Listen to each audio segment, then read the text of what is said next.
And joining us now to talk about what a Bloomberg run could mean for Wall Street and beyond, Austin Goolsbee, Chicago Booth School of Business professor, a former Council of Economic Advisors chairman, and Romina Boccia, Heritage Foundation federal budget director.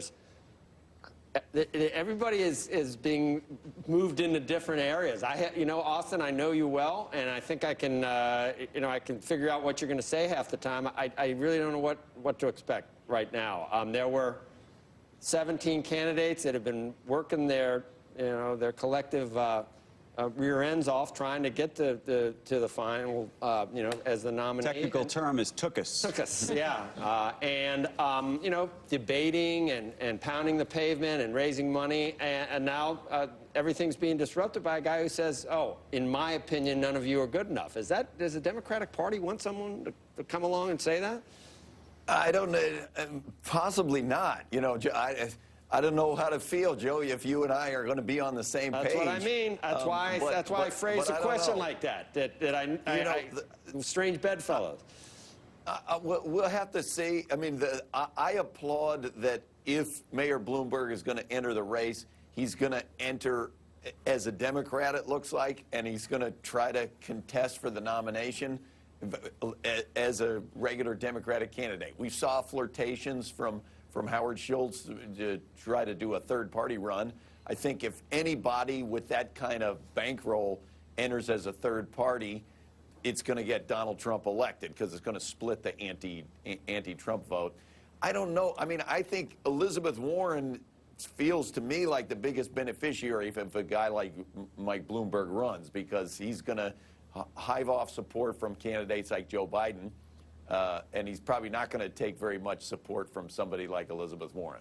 I just didn't need to read in the op-ed pages of the New York Times to know how the woke Democrat, that segment of the Democratic Party, I didn't have to read that to know how they're going to feel, Romina. I mean, I know they're not going to like a billionaire trying to come in and say this is how it is and this is how it should be, because that's what the energy on in that part of the party is, that they don't want big money in politics anymore.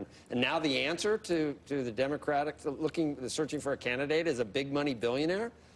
I think what we're all thinking is that the Democratic candidates have moved too far left, and maybe that is something that Bloomberg is trying to address. We've been hearing a lot about wealth taxes and this new surtax, but these are all just issues on the margin. We're not talking about the big issues affecting this country. Most Americans who care about inequality ultimately care about whether people are able to get ahead.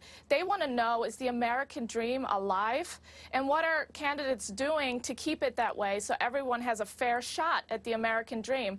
They care less about trying to pull people at the top down. And I think that's where a lot of Democratic candidates are barking up the wrong tree with their wealth taxes and the attack on the rich.